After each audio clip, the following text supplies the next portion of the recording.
Hello students, आप सभी का स्वागत है। आज हम लोग 10वीं कक्षा के गणित चैप्टर नंबर 1 वास्तविक संख्या प्रश्नावली 1.1 बनाने वाले हैं। इसका पहला प्रश्न है, निम्नलिखित संख्याओं का एचसीएफ ज्ञात करने के लिए यूक्लिड विभाजन एल्गोरिथ्म का प्रयोग कीजिए। आइए इस प्रश्न को बनाते हैं हम लोग। तो देखिए, पहला क्वेश्चन है 135 और 225।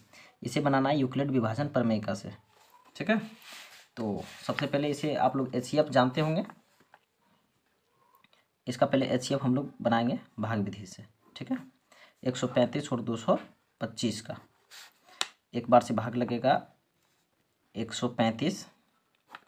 5 में से 5 माइनस करेंगे 0, 2 में से 3 नहीं घटेगा, पैसा लेंगे 12, 12 में से 3 जाएगा तो 9 और ये कट जाएगा। देखिए, एचसीएफ का एक नियम है, जब तक यह शेष पूरी नहीं कट जाए तब तक बनाते रहना है ना। अब देखिए, यहाँ पर जो 135 है ना, ये 135 यहाँ पर उतरेगा।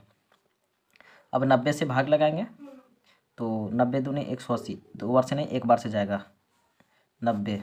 यहाँ पर 5 बचेगा और 13 में से 9 घटाएंगे तो 4। देखिए, फिर से शेष बच गया 45। अब जिससे भाग लगा रहे थे उस संख्या को यहाँ पर उतारेंगे। 45 दूनी 90। अब यह संख्या पूरी कट गया है ना। तो इसको क्या करेंगे हम लोग, यहाँ पर लिखेंगे इसको यूक्लिड विभाजन एल्गोरिथ्म से। यूक्लिड विभाजन एल्गोरिथ्म से, है ना। क्या होता है, तो उसका सूत्र होता है, याद रखिएगा, ए बराबर बी क्यू प्लस आर। ठीक है, ए कौन होता है, तो सबसे बड़ी संख्या को हम लोग ए बोलते हैं। तो बड़ी संख्या को यहाँ पर लिखेंगे 225 equal to b q plus r. R होता है शेषफल। ठीक है, बी मैंने जिससे भाग लगाते हैं, तो देखिए यहाँ 135 से भाग लगाए हैं तो एक बार से भागा लगा था, तो यहाँ पर लिखेंगे 135 गुना 1 अब प्लस आर, मतलब कि शेष कितना बचा था, तो 90 बचा था। ठीक है, अब दूसरा स्टेप देखिए, यह जो 135 होगा इसको यहाँ पर लिखेंगे। ये तीनों में सबसे बड़ी संख्या कौन है, 135, तो यह संख्या यहाँ पर आएगा 135 बराबर, यहाँ पर ध्यान दीजिए 135 में हमने किससे भाग लगाया, 90 से। तो कितना बार से भाग लगा था, एक बार से, तो इसको लिखेंगे 90 गुना 1 अब प्लस शेष कितना बच गया था, तो 45 बच गया था। अब बताइए, ये तीनों में से सबसे बड़ी संख्या 90 है, तो इस 90 को यहाँ पर लिखेंगे। ठीक है, 90। अब यहाँ पर ध्यान दीजिए, 45 गुना 2, 90 में भाग लगा रहे, 45 गुना 2, 45 गुने 2 अब प्लस शेष कितना बचा इसमें, तो कट गया पूरी यानी 0। अतः एचसीएफ, इसी को हम लोग मासा भी बोलते हैं ना, महत्तम समावर्तक, कितना होगा पता है, यह जो सबसे बड़ी संख्या है जिससे पूरी यह संख्या कट गया है 45। इसका आंसर कितना हो जाएगा, 45। चलिए दूसरा प्रश्न बनाते हैं इसका। दूसरा क्वेश्चन इसका है 196 और 38,220। चलिए हम क्वेश्चन लिख लिए हैं इसको। देखिए 196 और 38,220। पहले इसका रफ करेंगे, है ना। ये जो हम बनाते हैं ये रफ होता है। ठीक है, इधर पहले रफ करेंगे इसका, 196 और 38,220। ध्यान से देखिए इसको, 196 है, तो अगर 2 बार से लगाएंगे तो 392 शायद अधिक हो जाएगा, है ना। एक बार से ही लगाते हैं 196। देखिए 12 में से 6 घटाएंगे तो 6, यहाँ पर 7 बचेगा, चूँकि पैसा ले लिए 7, यहाँ पैसा लेंगे 7 में तो हो जाएगा 17। 17 में से 9 घटाएंगे तो 8, और यहाँ पर 2 में से 1 जाएगा तो 1। अब यहाँ से 2 उतरेगा, है ना। अब 196 से इसमें कितना बार से भाग जाएगा, तो 9 बार से भाग जाएगा। 6 9 54 के 4 बाकी 5, 9 9 81 और 5 86 के 6 बाकी 8, 9 का 9 और 8 17, यानी 196 को 9 बार से गुना करेंगे तो 1764 आएगा। 12 में से 4 घटाएंगे तो 8, यहाँ पर बचा 5, पैसा लेंगे 15, 15 में से 6 घटेगा तो 9, और यहाँ बचा 7 में से 7 जाएगा तो कट जाएगा, 1 में से गया तो कुछ नहीं बचेगा। अब उतरेगा कितना, 0। तो 196 से कितना बार गुना किया जाए, 980 हो जाएगा, तो 5 बार से लगेगा। देखिए 6 5 30 के 0 बाकी 3, 9 5 45 और 3 48 के 8 बाकी 4, 1 का 5 उड़ेगा 5 और बाकी बचा 4 था 9। देखिए यह पूरी कट गया। तो यहाँ पर हम लिखेंगे यूक्लिड विभाजन प्रमेय से। यूक्लिड विभाजन एल्गोरिथ्म या प्रमेय का एक ही चीज़ है। ठीक है, एल्गोरिथ्म से, तो क्या होता है, a बराबर बी क्यू प्लस आर होता है। तो देखिए यहाँ पर क्या हो जाएगा, एक की जगह पर बड़ी संख्या लिखना है ना, इन दोनों में सबसे बड़ी संख्या 38,220 बराबर बी क्यू मतलब क्या होता है, जिससे भाग लगाते हैं और कितना बार से भाग लगा, ये दोनों को गुना किया जाता है ना, 196 गुने 195, ठीक है। और शेषफल क्या बचा इसमें, तो 0 बचा।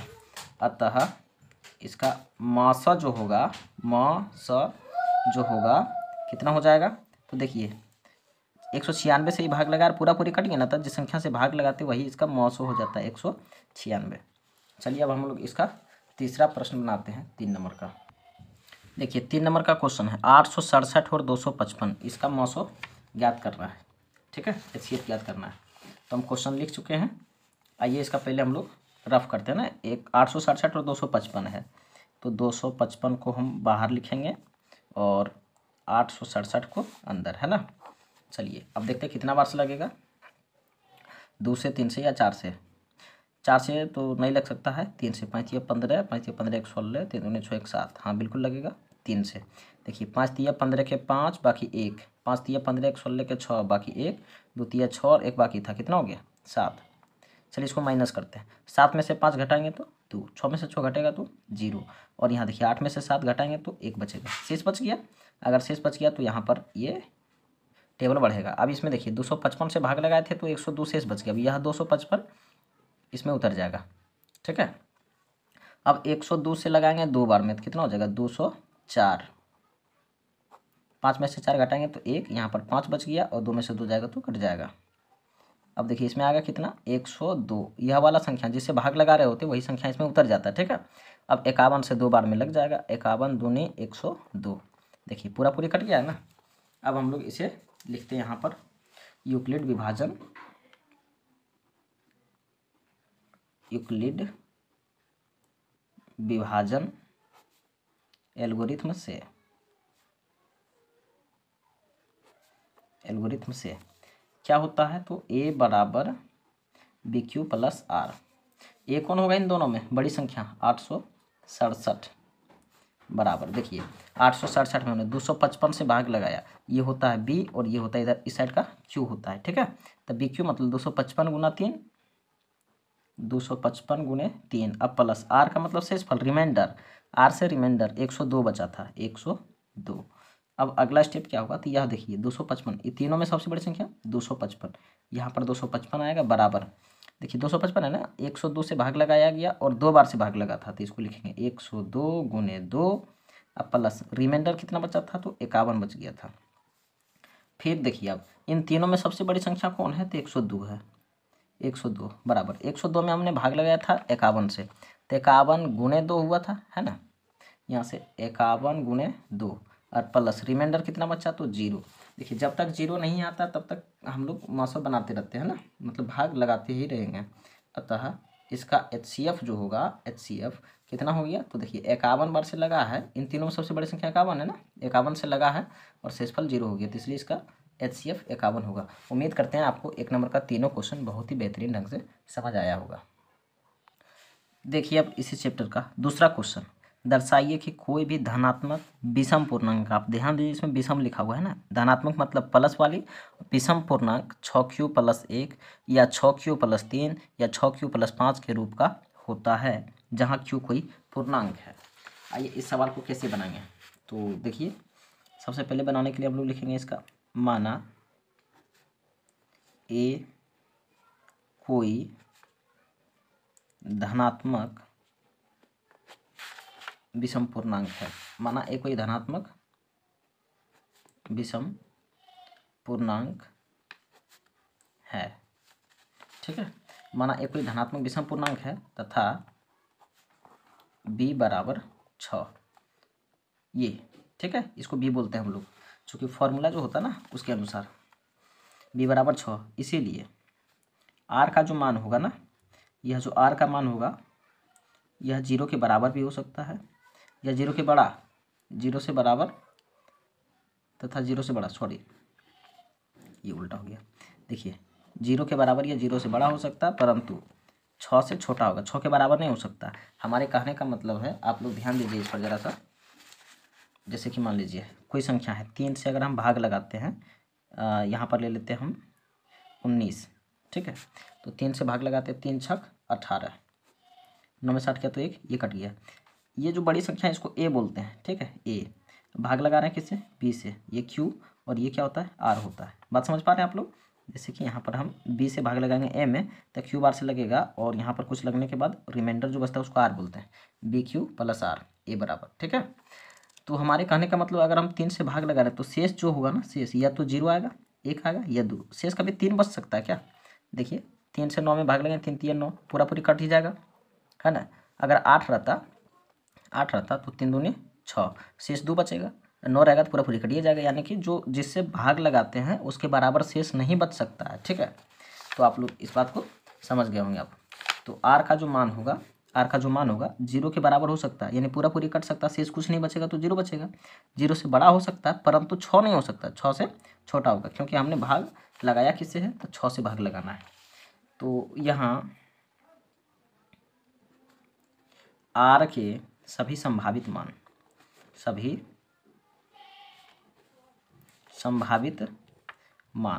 क्या संभावित मान, तो देखिए आर का मान 0 हो सकता है, आर का मान 1 हो सकता है, ठीक है। आर बराबर 2 हो सकता है, आर बराबर 3 हो सकता है। हम इसी का मान लिख रहे हैं यहाँ पर, ठीक है, इसी का मतलब लिख रहे हैं। आर का मान 4 हो सकता है, आर का मान 5 हो सकता है, ठीक है, 6 नहीं हो सकता है। अब देखिए चूंकि यूक्लिड विभाजन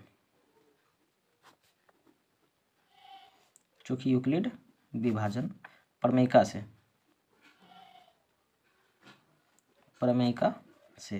यूक्लिड विभाजन प्रमेयिका में क्या है कि ए बराबर बी क्यू प्लस आर। तो देखिए यहाँ पर ए बराबर बी का मान कितना है, हमने बी का मान कितना मान लिया, 6, तो 6 क्यू अब प्लस आर का मान पहले कितना होगा, 0। फिर देखिए इसी ए बराबर 6 क्यू प्लस आर का मान कितना हो सकता है, 1। फिर ए बराबर 6 q plus b q plus r है ना जी, तो बी का मान ध्यान दीजिएगा आप लोग, बी का मान 6। समझ पा रहे हैं, क्वेश्चन में कितना लिखा है, 6 6 6, ये बी होता है, बी के साथ क्यू होता है, ठीक है, इसीलिए 6 क्यू प्लस 0 लिखेंगे 1, अब देखिए कितना होगा, 2। फिर इसमें लिखेंगे हम 6 क्यू प्लस 3, यानी कि 4 5 तक, 6 क्यू प्लस 4 और 6 क्यू प्लस 5, इतना संभव है, एक ही जगह पर इतना सब मान संभव है। अब लिखेंगे चूंकि यहाँ 0 2 4 सम संख्या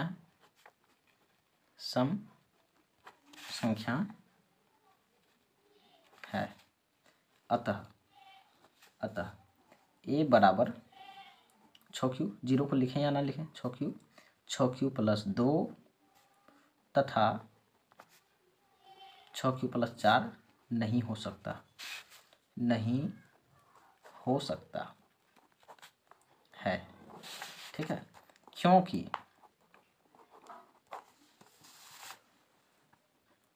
ये संख्याएं 2 से विभाज्य है, ये संख्या 2 से विभाज्य। देखिए 2 का से 6 कट जाएगा, 2 का से 6 और 2 दोनों कट जाएगा, 2 का से 6 और 4 दोनों कट जाएगा, ये सम संख्या इसलिए नहीं हो सकता।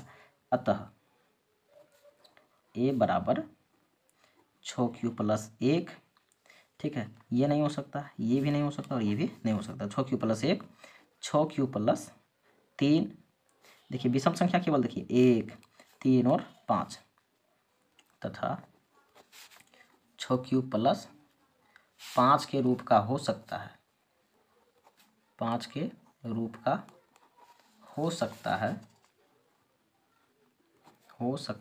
है जहाँ ये संख्याएं विषम पूर्णांक है, जहाँ ये संख्याएं धनात्मक विषम पूर्णांक है। तो ये हमने सिद्ध किया है ना, दर्शाए मतलब सिद्ध करें। तो उम्मीद करते हैं आप लोग